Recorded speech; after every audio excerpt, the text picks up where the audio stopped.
Good evening and welcome to Kopernik Observatory. My name is Drew Desker. I'm the director here. I want to welcome everybody here on site, but as well as welcoming those watching on the live stream. So I got to grab the right mouse. That'll help me with my demonstration here, or at least my. Here we go. So.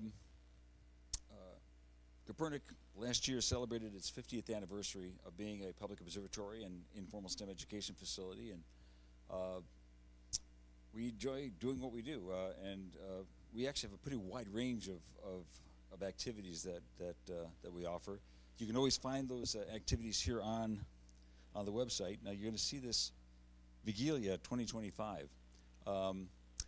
Some of you may know that Kopernik was actually started by a group of Polish immigrants, people of Polish heritage here in the southern tier, celebrating Mikołaj Kopernik, the Polish astronomer's 500th birthday. And part of our bylaws actually states that we help to promote and celebrate Polish heritage. Both my parents are Polish. I'm first generation American, and so Vigilia is actually the Polish Christmas Eve dinner. And so the Kopernik Society always puts on a Vigilia. This year it'll be on December 7th. You don't have to be Polish to come to be a part of it. It's a great meal, a lot of fun, and in some cases we get to finally catch up with people that we haven't seen in a little while. So if you're interested, click on the links down here, and you can learn more about it and register. But we always talk about what's coming up. So tonight's program about the power of collaboration in economy, well-being, and the environment. You'll learn about that here, but also you can learn more about other things that are going on, including if you're, especially for anybody watching on the live stream, if you're an educator and you have some time, we'd like to talk to you about possibly joining our education team. So I mentioned earlier that we're an informal STEM education facility, so we do a lot of school outreach. In fact, on Monday we'll have another school up here exploring stream tables and shake tables, going through our portable planetarium and touring our scopes. But also in the summer we offer a very robust STEM education camp, these summer camps for students as young as going into second grade in the fall through high school. And actually, I just this afternoon we got a very exciting call, at least exciting for us. This past summer we had a summer camp where we had a group of middle and high school students put together a payload for a weather balloon that we launched from here. It went up to over 100,000 feet. However, the top of the payload seemed to come undone, and all the contents spilled out, including a GoPro camera and a Geiger counter and a few other things. Well, we got a call this afternoon saying that somebody found the GoPro camera.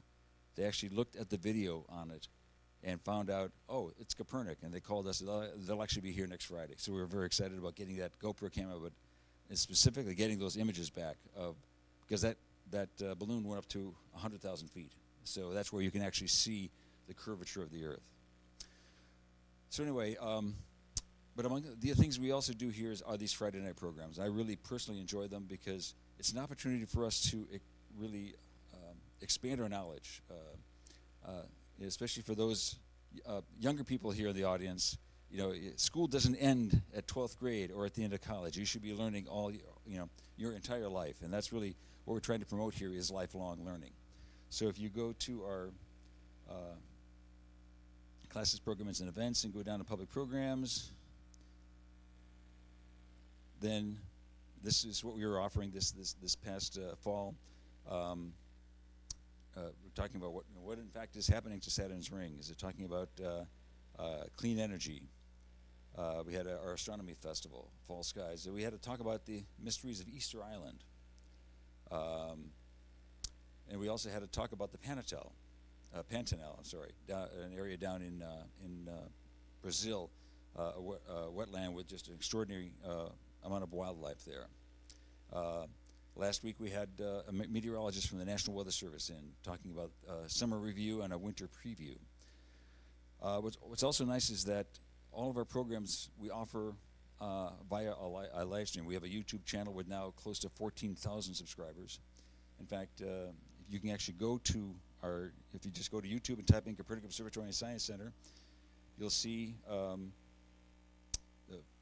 things that are coming up. So next week is our black holes on Black Friday, but you can actually watch that, talk about the Pantanal or Easter Island, or talking about why the butterflies seem to be in decline. So not every one of these talks is always about astronomy. But also, along with these Friday night programs, we also offer programs where we do some actual observing through our telescopes. And back in March, there was a lunar eclipse that most of you probably missed because it started at 2 in the morning. However, Jenny Cardy, our live stream astronomer, who's actually running our live stream this evening, took one for the team and stayed up literally all night and put together this 1-minute time lapse of the eclipse. You start to seeing the penumbra start to cover up the moon,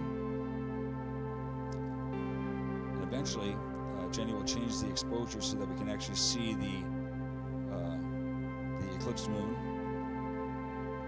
We get that really, what they call that blood moon that people talk about, and you also notice that the Earth did not end. So what's happening here is the long wavelength, the red light is what's refracting through our atmosphere and what is lighting up the moon. And eventually it'll pass through and we come back to illuminating the moon, and then the exposure will change back. What's really fun about lunar eclipses is that, again, typically a full moon is this big spotlight in the sky, and it wipes out all but the really bright stars. However, when you're in full eclipse, all of a sudden the Milky Way pops right out, and all those really dim stars pop right out. And again, also, when people come up here, and we typically would, after the program, we would do observing. Even people who live in the area will come up here and like, where did all these stars come from? So you really have to come here to really experience that.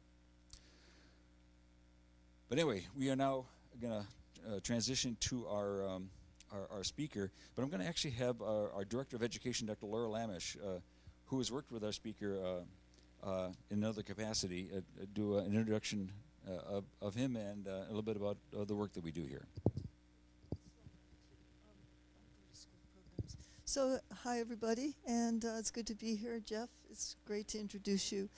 I'm the Director of Education here. I've been here for 2 years now, and I'm really excited that Jeff's here because we met, I'm trying to think, I think it was in September, August, September, because in the last 2 years we're really working to build and strengthen and deepen our curriculum. And it's the curriculum that we offer during the day. So we bring school groups up, and we stand outside, and I say we're an observatory, but what we do usually, a lot of what we do happens at night, and you're in school during the daytime. So our school programs can't really engage in observational astronomy, but we engage in STEM education. Our focus is on physical sciences, on earth science, and obviously astronomy. So with Jeff, this conversation, Jeff's here partly because of our conversation. One of the areas that we're building is an awareness of our local environment. So one thing we can do as a science center is create specialized curriculum that can target themes that are of relevance to us here. So in our school programming, which is available on our website, if you go up here and click school programs, this is the work that I coordinate, and I'm very excited by it. It's really expanded over the last 2 years, and in particular, when Jeff and I met, I wanted to talk to Jeff about this theme right here. We call these thematic units. We all live in a watershed, and my connection to Jeff and to his network was around, we have the capacity here at Kopernik to build specialized curriculum around specific themes relevant to us here in the Southern Tier. But for our students, for our young people, to be aware that like we're surrounded by these creeks and rivers that feed into ultimately watersheds that lead to the Atlantic. So the Susquehanna is an amazing river, 444 miles long, the longest river in the Northeast. It moves through 3 states. But it starts here, like with the creek at the bottom of this hill. It starts with Nanticoke Creek. It starts with Tracy Creek. All those creeks that we drive over and around. So part of our focus is on helping our students look and see what's around them, whether it's the stars, it's Orion, or whether it's Nanticoke Creek, and understand that in that local awareness, okay, there's big implications. So in terms of sustainability, this is important because if you can't preserve and protect something you don't know about. So by helping our students look at our environment, looking at the local environment, the local ecosystem, the streams, the rivers, knowing that, that's where sustainability begins. So in a lot of ways, we're trying to help our students become more aware of our environment. It's something here at Kopernik we do as part of our mission to promote scientific literacy, but we have to begin with the local. So on that note, I just wanted to introduce Jeff, because I think Jeff was a big inspiration for me. And on Monday, we're actually rolling off an element of this. So it's going to be our first run with this new curriculum. And I've been working at it for the last few weeks. So it's a work in progress, but we're very excited. So it's a perfect moment for you to present, because we're going to start moving into this new curriculum. So on that note, I'd like to introduce Jeff Smith and from ESRAGE. And I've been trying to study that acronym, but you'll better explain it, I'm sure. Yeah. Okay, thank you so much. Thank you both very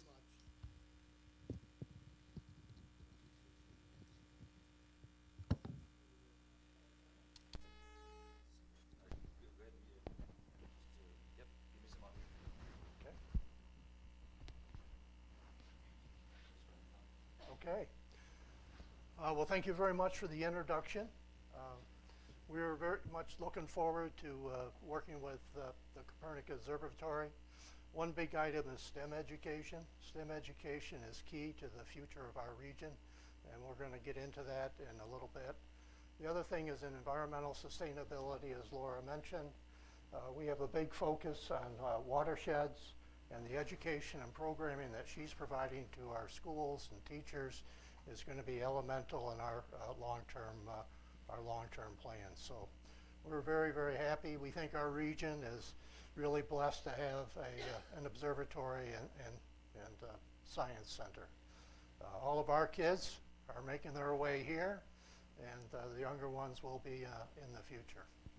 So thank you all very much for being here. Tonight's presentation is about collaboration, but it's about a regional strategy that involves well-being, poverty and substance abuse and all those challenges that we have. It deals with the economy and how we do the best job we can with the economy. And it deals with the upcoming needs in terms of addressing the environment and climate. And we are calling for a holistic strategy that puts everything together, makes it visible in a regional perspective to everyone, and ultimately will require everyone's participation. We're making this presentation on behalf of Rotary. We have 1.4 million people around the world in over 200 countries and territories. We're doing this on behalf of ESRAGE. We have 27 Rotary action groups. ESRAGE is our action group for environmental sustainability. And then we're doing it for Tier Energy Network. That is a nonprofit we formed over 10 years ago. And there we're trying to develop an industry cluster in clean energy technology in the Southern Tier. We also have many organizations that we're actively involved in, including the Chamber, the Broome County Food Council, the Environmental Management Council, and many others. We do that intentionally. We believe that we have to have a network of discussion throughout the community. We can't operate in silos and be able to do the work that we have ahead of us.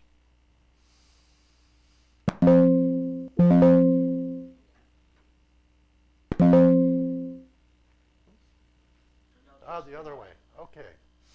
During this presentation, there'll be 6 key points. So you can probably leave right after this slide, but the Greater Binghamton, Southern Tier, and Upstate New York are entering a once-in-a-lifetime opportunity. So we're going to discuss that. Is that true or not? Decades of decline. Our region has been declining for about 5 decades now. After the decline of IBM and other things, have created significant social challenges that become barriers to employment. And we have to make progress on these areas. Many of our communities need to be reimagined. They're older communities. They need to look attractive to be able to attract and retain the resources that we're going to need. Environmental needs and climate mitigation will be huge challenges in the future for our municipalities and businesses. Bill Gates says the climate challenge is the world's biggest challenge in the world. New technology and IAI are increasing the rate of change. You know, we have to think about how our children are going to be educated and what their careers are going to look like, what the level of flexibility they're going to need to be able to get a livable wage in this environment. And so we think the answer is a holistic, visible strategy that's required to manage the transformation through broad collaboration, all of us, and a sense of urgency. There's a role for everyone. First, we want to thank the Kopernik Observatory. They provided a great introduction, so I will not repeat what they're about, but we're so grateful that they're here and survived for 50 years, 50 more to come. We also have to be positive. We have a lot of assets to build progress on. We're fortunate compared to many other regions. We have natural beauty in our rivers and lakes and waterfalls. We have an existing industrial base that is now growing. That was not the case earlier. We have a lot of colleges, universities, and schools. We're finding that the universities are getting a lot more involved in helping the community than they have been in the past.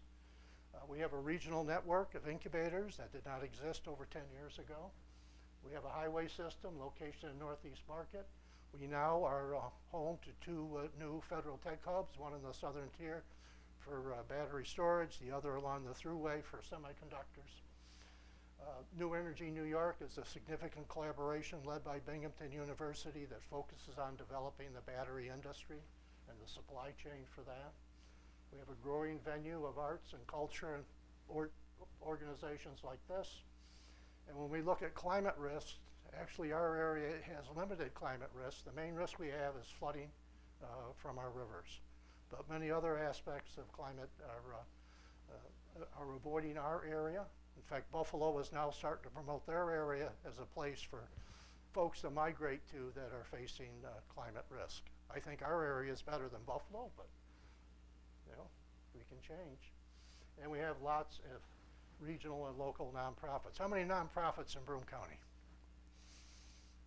This is an acrobatic presentation. There are at least 1,100.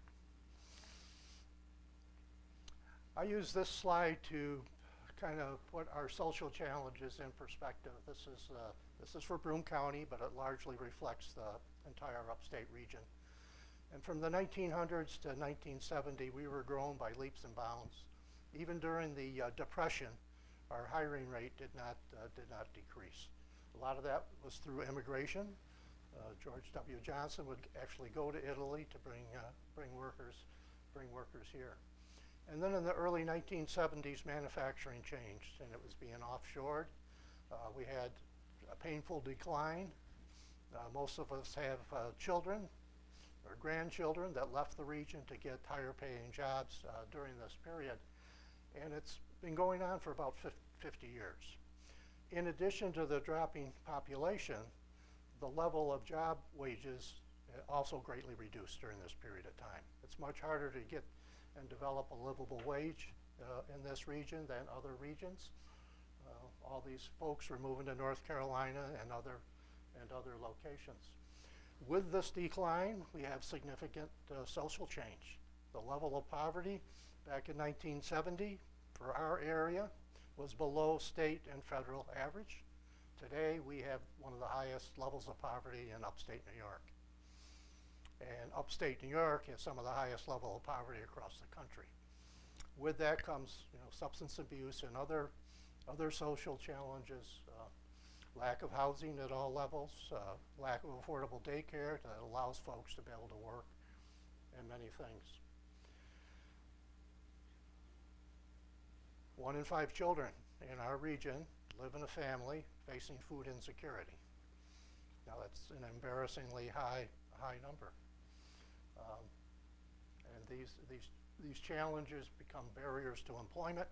We're having a hard time staffing the new opportunities that we do have. We have done a lot of work with the Addiction Center of Broome County, did some work with them about 10 years ago, and today they tell me our challenges are much greater than they were back when we worked together before. We had to make a presentation to our food insecurity group. They now treat 1,600 folks in our area, and the number that catches my attention is that 30% of these people do not have a home to go to. It's hard to get out of addiction when you got a good home, to help you. But if you don't have a home, I think it's impossible. So this is just an example of the challenge that we have to find a way to solve. We just can't live, with these things. On the other side of the situation, we have more business opportunities right now than we have seen in decades. I'm not sure how familiar you are with all of them, but along the southern tier, we have a number of companies that are building clean energy technology. I won't go through all of them for the sake of time, but BAE is a great one. BAE, you may remember, was flooded out, and fortunately they were saved and went into the Huron campus. At that time, they did flight controls. Every second an aircraft takes off in the United States with flight controls made in Endicott. After that, they began to get into providing the drivetrain and the battery pack for electric and hybrid buses. This is a worldwide business that has really been taking off. Because of their strength in flight controls and environmental transportation, they're a perfect candidate to explore electric aviation, which is a new emerging trend that will be with us for a long, long time. They've made a $65 million investment in Endicott to be able to have a focus area on electric transportation, or electric aviation. So that's a pretty big story all by itself. Many of our other companies are also doing very well. The Raymond Corporation makes electric forklifts, but in addition to that, they provide warehousing solutions. Their biggest customer is Amazon. The facility in green is at capacity. They're expanding to our industrial park, and they're expanding to Rochester. So those two companies provide significant benefit. Great places to visit and a great opportunity for jobs. New Energy New York is the collaboration focusing on energy storage, battery energy storage. They've won over like 150 million to develop these programs, and also supporting programs to help the entrepreneurship and help folks get higher level paying jobs. So this will be a long-term impact. It'll pay major dividends. And so those are big things. We have other things. Alstom builds rail cars in Hornell. Alstom is a French company. They now have a $15 million contract with Binghamton University to develop batteries for the rail transportation industry. And so we just have a series of positive developments along the southern tier. We're also starting to see inshoring of manufacturing capacity. Universal Instruments is now hiring again. They're owned by a Taiwanese firm. So we have a lot of positive developments. Along the thruway, you have the semiconductor industry. There are probably 100 companies involved. The big one, of course, is Micron, which will be the largest chip factory in the United States. Probably by themselves will provide 9,000 jobs going forward. So if you put all that together, it's significant. I'm finding that this knowledge is not in our schools and and other locations, so communication is pretty essential. So when we put all the pieces together, our vision of the regional strategy, we have to implement these amazing growth opportunities, make sure they're going to take place, make sure that there are employees that we can hire to do this work. We have to address all those many barriers of employment, including housing and daycare and poverty and food insecurity. We have to address our aging infrastructure. We have to address the climate challenge at the best we can, most efficiently we can. We have to reimagine some of our communities so we're attractive. We have to adapt to changing technology. We have to help people tap into the funding opportunities that are available. That's hard work to be able to get these grants, and so we have to provide some extra support to make sure that that takes place. And we need this broad-based collaboration. There's a science to collaboration. One of the references that I like to use is strategic doing. If you have a spare moment, you can read this book and the 10 skills for agile leadership. And so this is our time to make some significant advancements. That's a lot. Our municipalities can't handle that volume of change and opportunity. And so we need to provide added support. And so volunteerism is really going to be very essential. That's essentially what I do full-time, is volunteer. And it comes from all sources, from K-12 education to business executives and managers to service organizations. We work with church collaborations, chambers, IDAs, economic development professionals. All these people have to orchestrate to a certain degree. And there's a role for everyone. If anyone wants to know of volunteer opportunities, just look us up. And I'll give you just a couple. United Way, of course, has had a volunteer system for many years. The Broome County Food Council is probably the most dynamic collaboration I belong with. They're bringing together 70 organizations, and that's growing to be able to address food insecurity and the related root causes. Department of Health has a large community organization that they work with. Broome County Environmental Management Council has actually been around for about 35 years. They have four committees on the climate challenge. Binghamton 2 Degrees is led by Binghamton University. They're big into evaluating climate risk if our temperature does rise according to some of the targets. They now have 7 communities that are open to the public, and they hold an annual climate summit. And then many of our counties are doing strategic plans for which the public can be involved. Rotary can play a part in this. Like I mentioned, we have 1.4 million members. Our foundation is one of the highest rated humanitarian foundations in the world. We have 7 areas of focus, including the environment, but we also have focus on peace and conflict resolution. Very few people realize that we've trained 1,800 folks in peace and conflict resolution. We work with 7 universities around the world to do this work. And so we do a lot. And we work on key areas. I won't repeat them all. We're also a partner with the United Nations, and we actually played a big part in founding the United Nations originally. CNY is our district. It was formed by 3 Rotary districts. We serve 110 communities in central New York. We have 2,800 members, and plus we belong to many organizations, have lots of partnerships, so we can provide support to these priorities. We also have a good communication system, which was improved during the COVID era. It forced us to come up to the present date, and so we can share best practices around the country, around our region, around the world. It's easy to communicate. ESRAGE is one of 27 Rotary action groups. It's on the environment. People have done a very thorough job. We have 6 major strategies, but if you go below these strategies, you're talking over 100 different project topics that we're working on. We've divided the world into 13 regions. We happen to be in the Northeast America, from Canada to the Caribbean. ESRAG puts on a weekly program and then our branch puts on a monthly program, and we reach people from Canada to the Caribbean.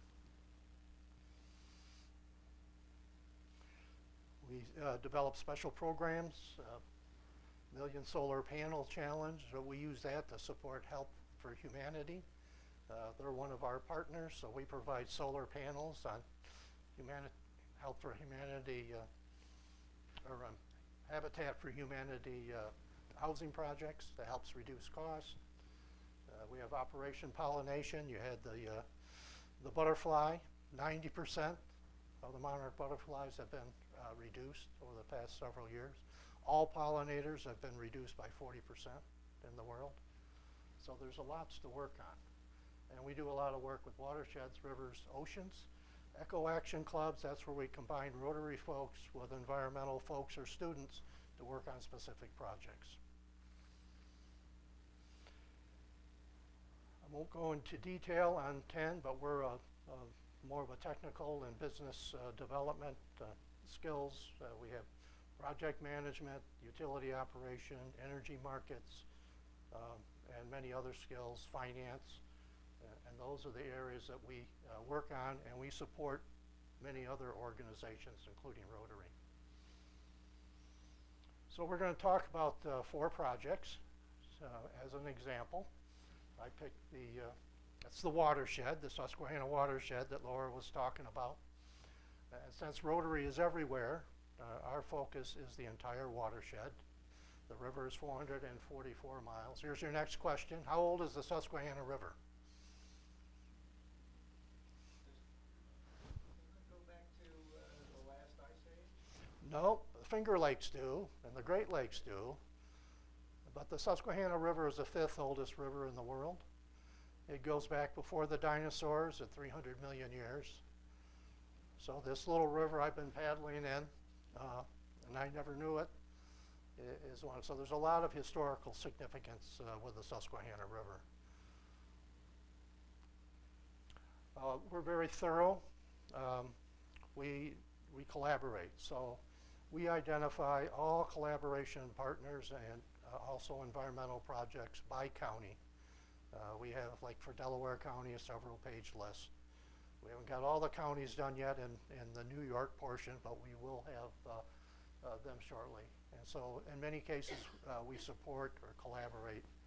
We try not to duplicate. Our intent is to really understand, how well we're doing in the watershed, not just the water quality, but how well are we doing in meeting our environmental regulations? What are the major projects we're doing? What are the major projects we need to do? What are the major research and development that needs to be done for our region? And we have a lot of colleges and universities in this that we work pretty closely with. Phase 3 is to add the Chesapeake Bay. It'll be a while before we get into the Chesapeake Bay, but that'll be done by other districts.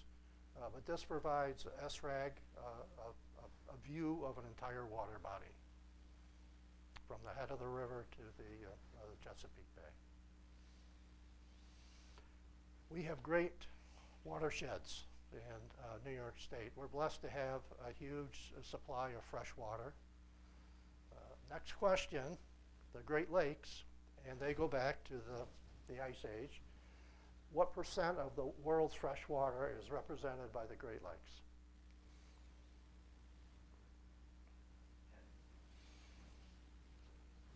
21%. And I'm still trying to figure that out. It just seems like a very big number for the entire world, that 21% of the world's fresh water passes by upstate New York. But we have the Delaware River, which is the water supply to New York City. Of course, we have the Finger Lakes, and we have these other watersheds. We have Rotary clubs in all these areas. My personal preference or priorities are the Susquehanna River, the Delaware River, and then the Finger Lakes. So if you want to do any project management on these, just let us know. Another example of collaboration, this is on the positive side, is the Susquehanna Water Basin Water Trail that was officially approved at the General Clinton Canoe Regatta this year. People have been working on it about 4 years. A lot of the chambers and others have been pushing this. But this is a very proactive piece on fishing and canoeing, paddling, the Susquehanna River. The water trail spans 190 miles from Cooperstown to Corning, New York.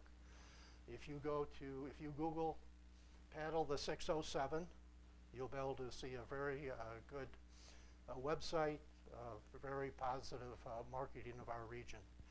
And this is one of the things we have to do. We're pretty silent in the southern tier, but we need to market our region and our capabilities to a much greater degree. So I'm very excited about this. I'm going to give you an example of a developing project.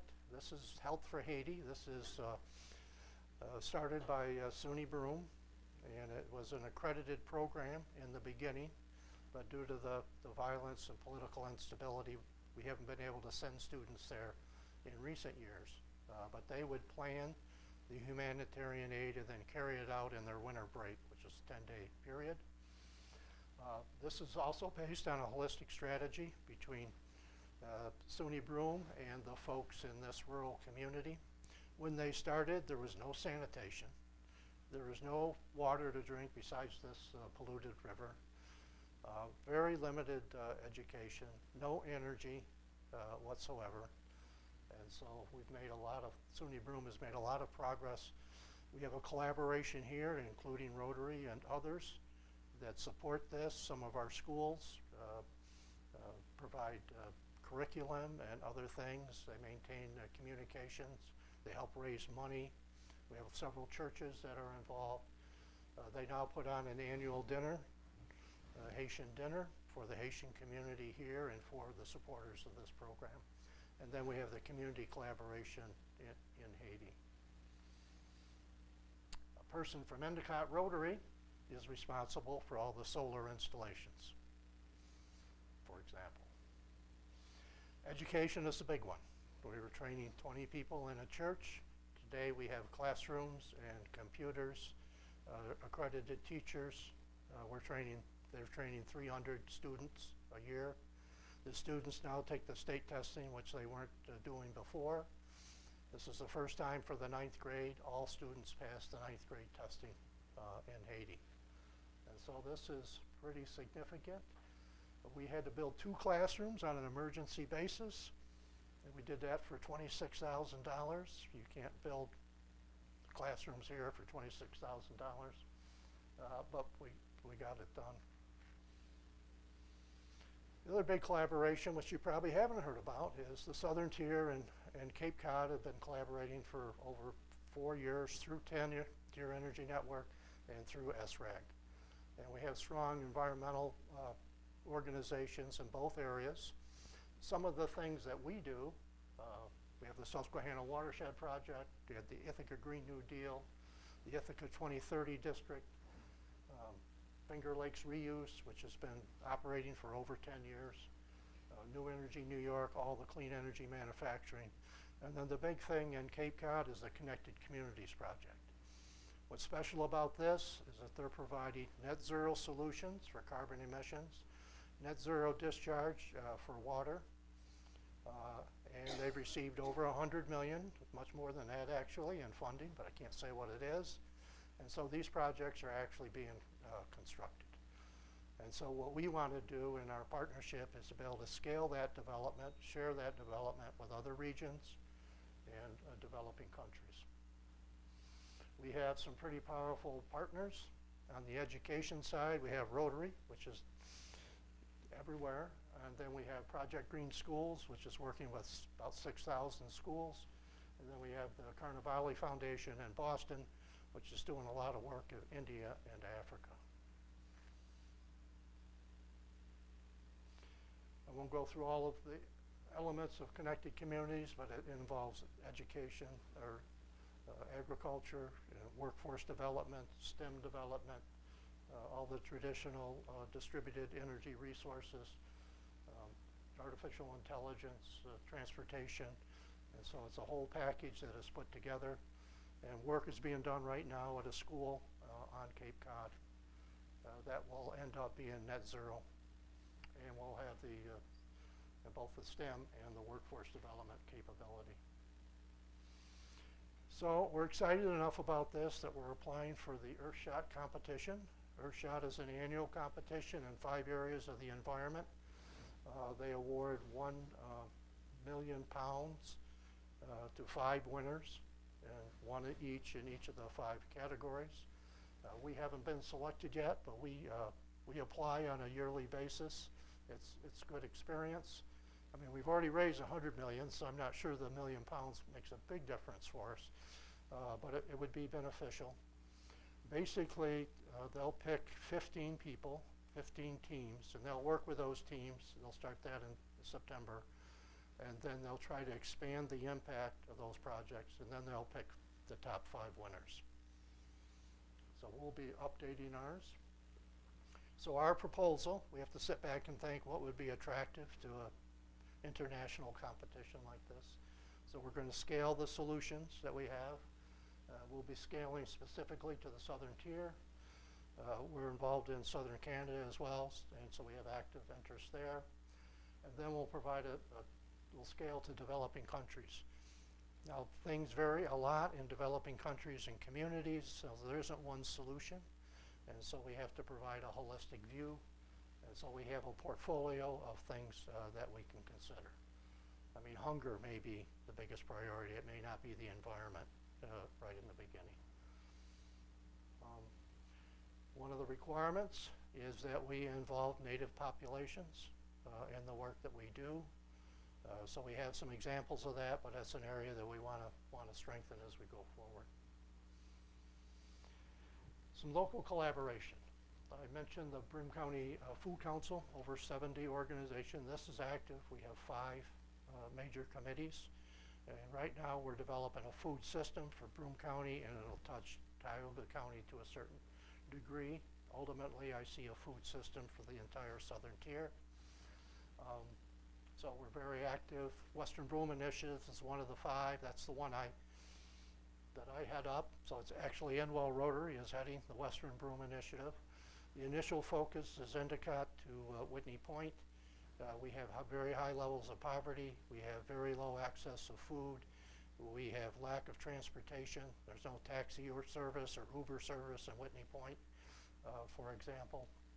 And we have twice the average level of poverty. And so we're working on what we call tactical improvements and then strategic improvements. Tactical improvements would be expanding food access, building gardens, getting grants, using Cornell Cooperative Extension, and now has an expert and farm to school programs. Those are the tactical things. A strategic item would be poverty. How are we going to reduce the level of poverty in this area? If we don't reduce poverty, we don't eliminate food insecurity. And so those are more strategic. One of the strategic ones got a big boost would be the McKinney-Vento grant that UE applied for. And so they've been made a big award to focus on poverty or on homelessness, and mostly from the perspective of youth. How can youth and homeless families have a reasonable opportunity going forward? And so we have a lot of activities going on. Decker Foundation, in terms of nonprofits, they're looking at a nonprofit center. We have 1,100 nonprofits. Are there ways to make them more efficient, to be able to share costs and support the great work that they're doing? This is a kind of a new trend in the country, and so they're going to take a shot at doing that here, and it's done through a collaboration of interest. Southern Tier Land Conservancy is a new one, but it's pretty important to environmental sustainability. We want to be able to take all these flooded properties and strengthen them for a purpose, maybe growing food or whatever it is, or providing greater mitigation for flooding. So this is very important work that's really just getting underway. We have collaborations like Endicott Proud has been in practiced for over 10 years on a monthly basis. So lots of things. Spark is a good example. 8th graders, we have to make sure that we're educating them, so they'll come to SUNY Broome in January, and so we'll have employers, we'll be there. We provide an overview of all the careers taking place in the southern tier. We try to make them more familiar, like we ask a question, what products are made in the southern tier? Right now I don't get a lot of response, but we're working on that. But, I mean, we make amazing products in the southern tier. Carousel capital of the world, it's getting a little old. Some of them were started 120 years ago. We found most of them did not have their band organs. And so Rotary has been buying and restoring band organs. We're coming up with new events surrounding the carousel capital of the world. We have 6 carousels. We think we will have 7 carousels in the near future. And so we're trying to bring back, in some cases, some of the great history that we have here and get it up to snuff.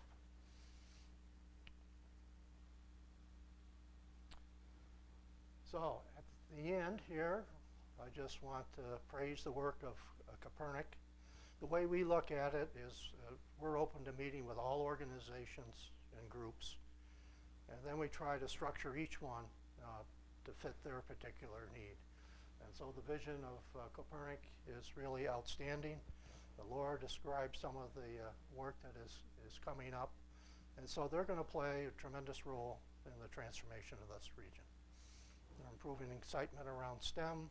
They're providing education to teachers and students. They're getting adults involved. And so it's every organization is really a key piece going forward. We have lots of contacts and references. This will be left with the Kopernik. You can get a copy. This can be their presentation. They can change it however they want, but that's just a very short list. It's very important for people really to get up to speed on what's coming forward. You can contact me. I listed Kopernik so they can keep track of the questions that are asked, but they'll flip them over to me and I'll take care of them and address your suggestions. I only have one perspective, so it's not the right perspective completely, so we need to get everyone's perspective. And that's it. Any questions? Yes, sir. Hold on a second. Let me just get a microphone so that the live stream can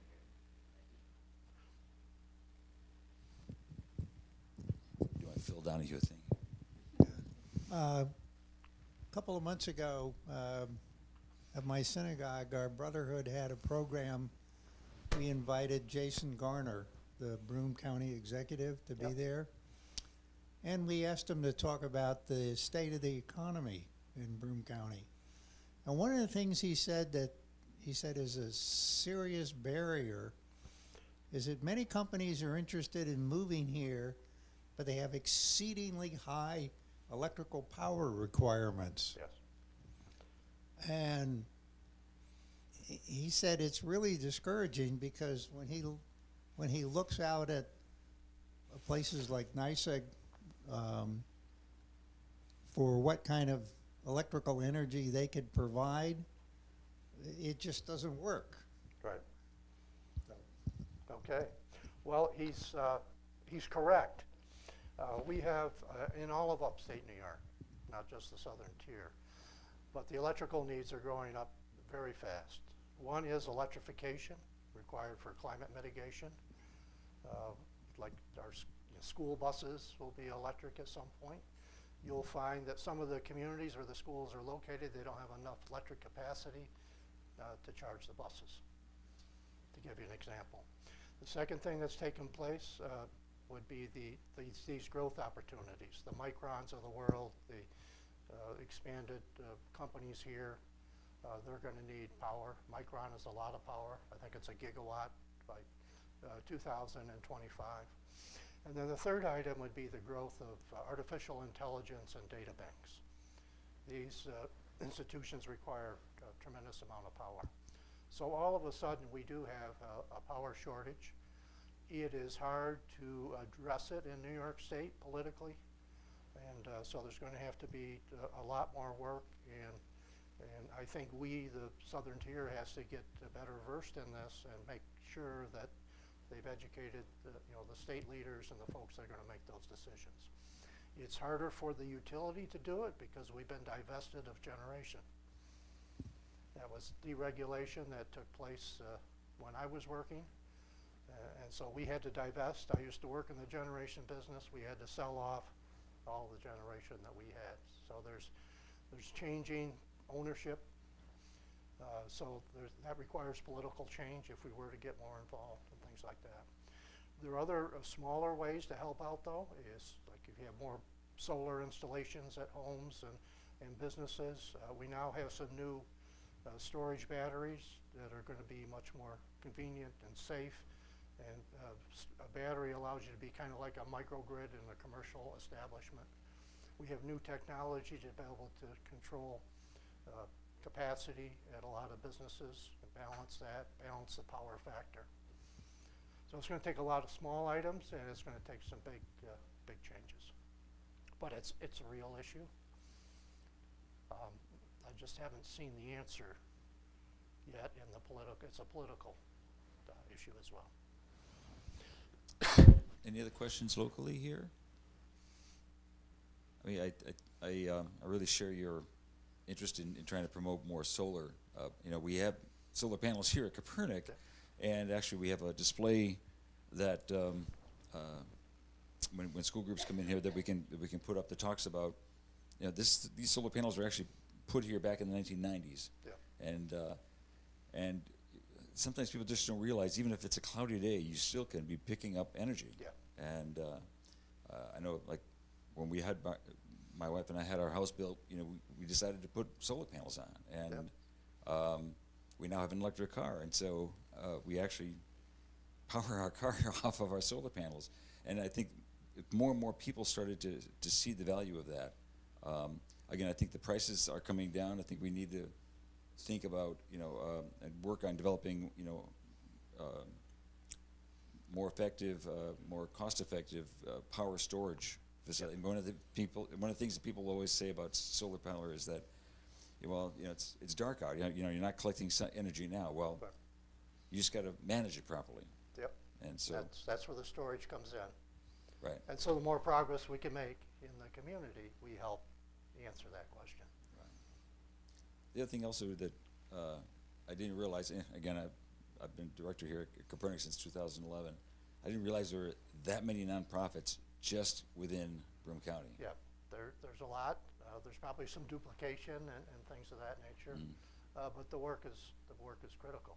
I mean, these social needs, the poverty level, food insecurity, daycare, substance abuse, they just take a concerted effort, and no one organization can do it. Right. Everybody chips in. Yep. I tell this story often, and I apologize for those of you who heard it. We run a program called Girl Power Science, and this is for young women between like 3rd and 8th grade. And we always have a female subject matter expert come and talk about the work that she does.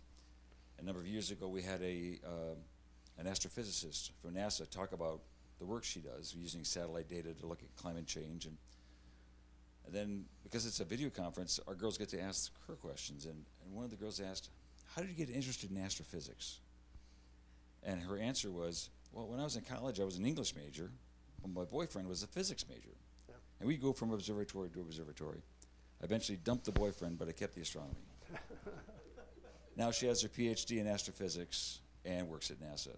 So I think it's important work that people are doing, just planting those seeds. Planting the seeds. And we were trying to plant STEM seeds. There are other people that are trying to plant healthcare seeds, manufacturing seeds, and so we can all just get out there and plant our seed. Yep.